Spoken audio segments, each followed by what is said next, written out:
lang.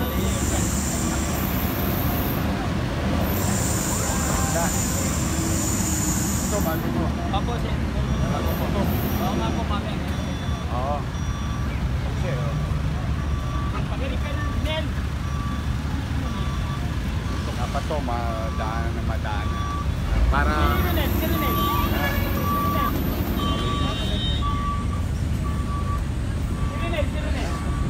Diyos ko, hindi pwede magtakong dito. Sa ngayon.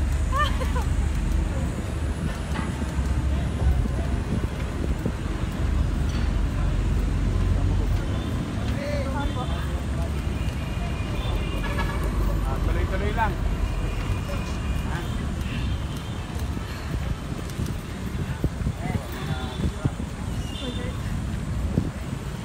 Ayun.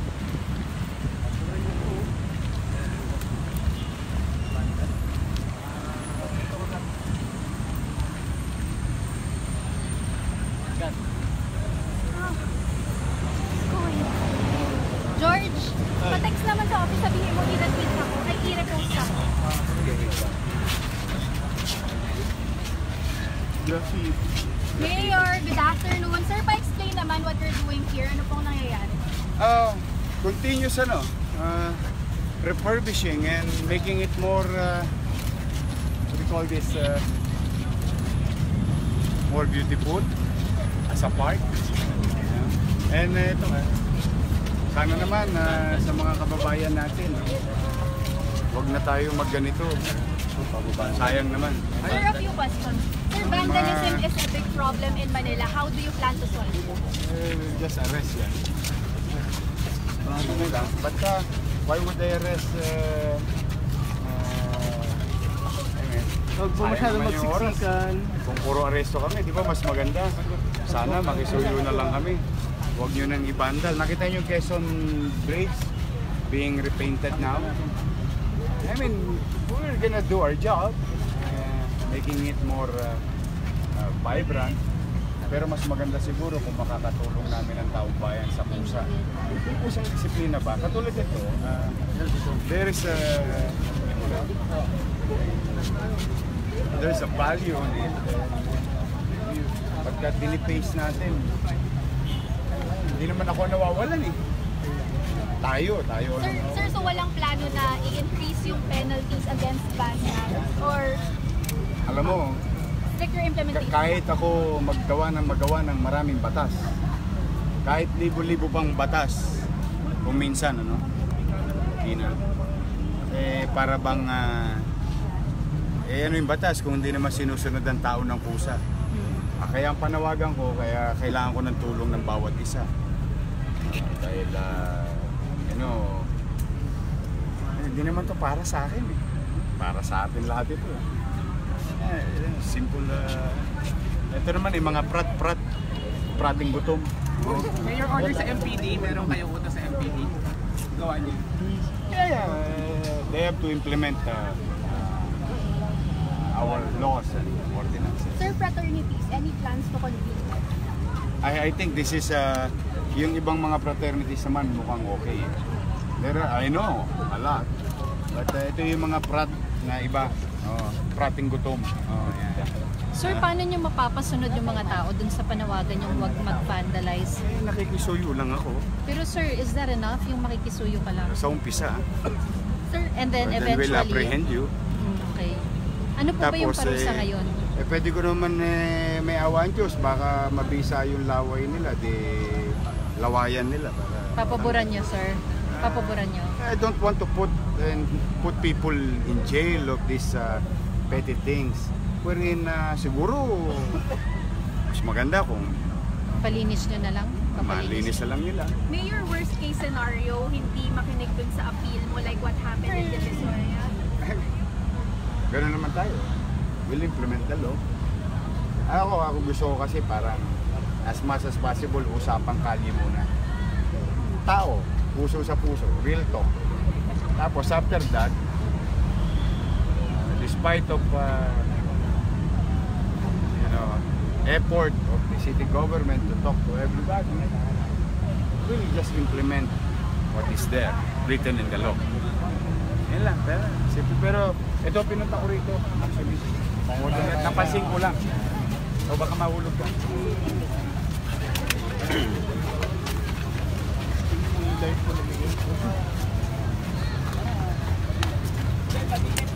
Mainit lang ha.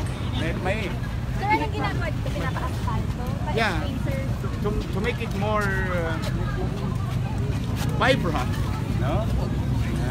Kasi before we go further, within our backyard, sabi nga, di ba, paano ka maglilinis ng komunidad kung yung sarili mong bakod hindi mo nililinis? You see, we put more greens, no? As you can see, no? It will never stop. And later on, we put something here. Yung mga takong nyo. Wala, sir. Wala. Ito, kita mo to, di ba? Ito, simple lang. Simpleng paggugobyerno lang naman ito. Spectacular. It's just that we don't want to miss small things being neglected. Then, before you know it, gugulong ng gugulong, magiging snowball, at malaki na at mahirap na resolve. So, ito, at least within our magsimula sa bakod namin ang pagsasaayos. So ibang And, area sa ibang area po. Yeah, we did already in some areas like Divisoria, we asphalted Divisoria. And tapos naglagay ng, maraming salamat sa DPWH, naglagay ng thermoplastic, yung line. You know, things are being put into right perspective in our own little way. So, yun lang. Mga maliliit na bagay. Unti-unti, sayang ang araw. Then, I think, susunod na rito, banyo. Because there's an influx sa mga netizen, nag-request sa akin, mga netizen, ng banyo. Sige po, ayan nyo, in a few weeks, maybe, we will construct a decent banyo or comfort room in this area.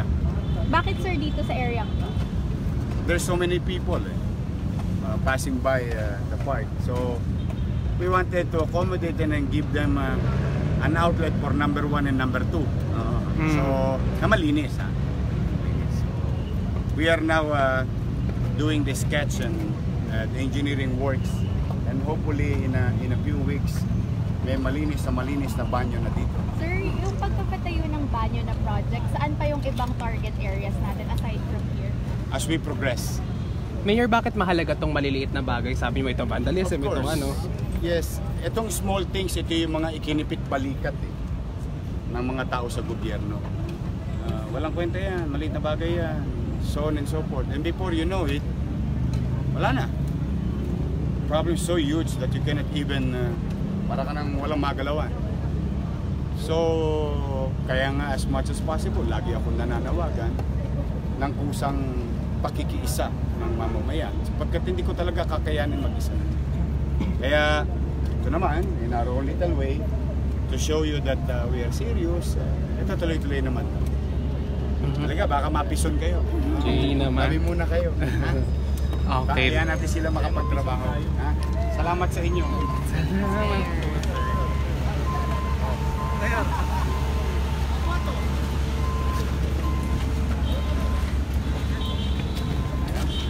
Nakakatawa pag ang ang kinis. Ay ba kaiga-igaya. Alam mo yung word na gano'n? Hindi ba kaya-aya? Ay, ikaw lang yun.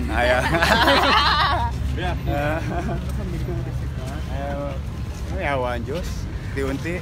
Patakbo, hawak pa Milk tea mo. Buti ka pa nakaboba.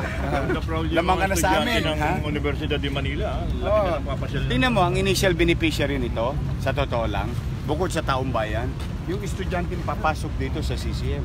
They have a place where they can, mingle, activity. I'm happy.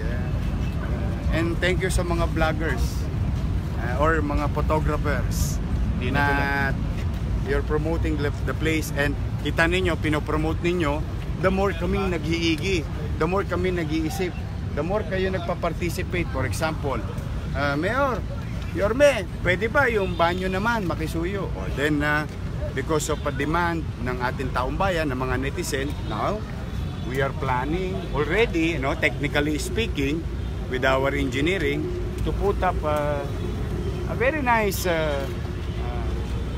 banyo, comfort room in the area. So, di ba, as we progress, tapos baka malay nyo, marami pang mangyari rito. Piyait-piyait lang. Unti-unti, hinay-hinay. At sa tulong nyo, may awan Diyos. So, Mayor, napalinis natin yung mga underpass dito sa Liwasan Bonifacio, Yes, pati sa harap na. yes. Pero hindi nagagamit yung mga pedestrian. Mukhang kailangan pa natin ng... Pag nilagyan na natin ng harang yan, wala na silang choice but to go down. Okay? Sige. Saglit lang ha. Muna tayo. Okay.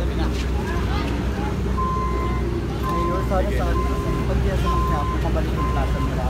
Oh, nabalik na yung plaza, di ba? Hindi na nalalagyan ng vendor. Yes po. I mean, Maganda na yung tapos, church. para naman sa puso, yung ibang vendor natin, ilagay Sa natin side. sa Gedli. Yes. Di ba? Sa Gedli lang.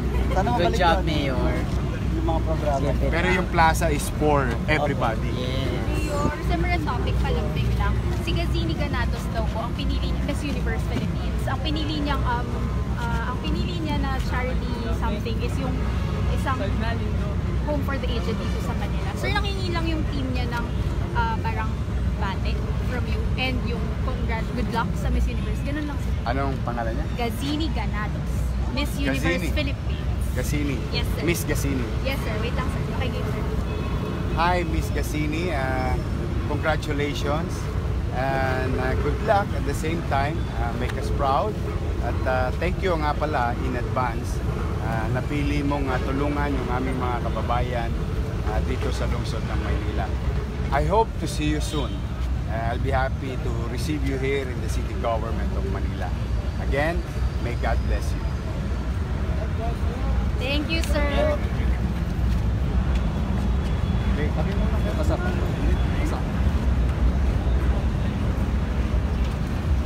Sabi muna kayo para makapagtrabaho.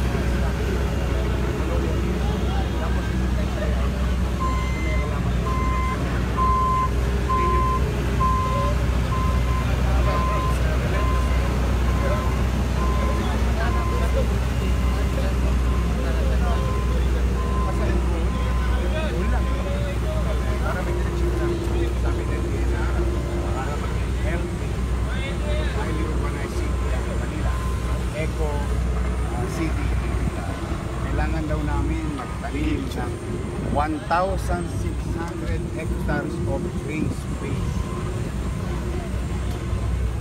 At least there's a goal. And I think as we progress, guys.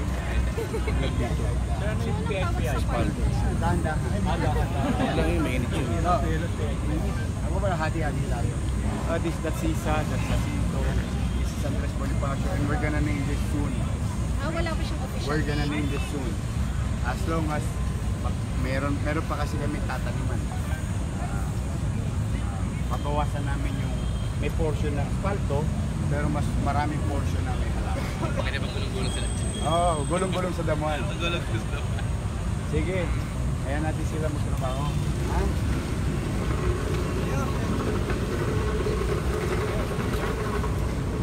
Come on. Time to work. Ano nangyari?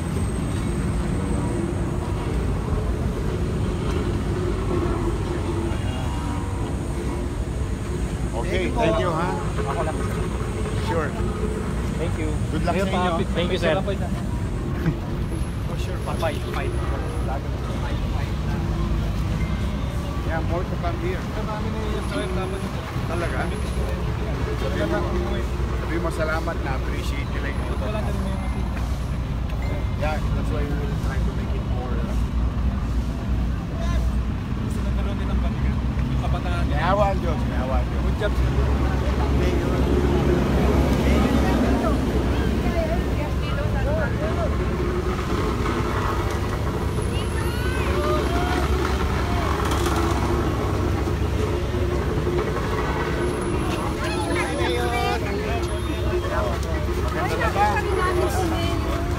Ayun! Sige, trabaho lang ako, ha? Saglit lang, ha? Mainit, papasok ko yun.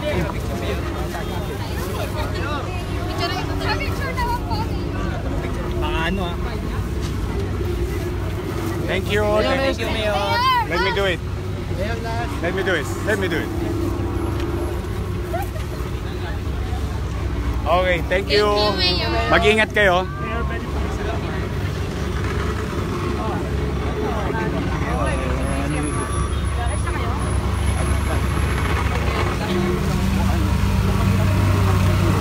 Kaya sa umikot yung mga senior kapag sumasakay.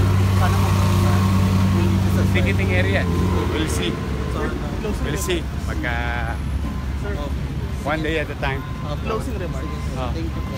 Oh, anyway, ito surprise ko sa mga taga Maynila. There is something there. In a few days. May surpresa ako sa inyo dito. Pinatutuyo lang. Abangan natin ang susunod na kabanata. Sige. Pinapanood na raw kayo, Mayor, kasi sa PBB. Sa YouTube.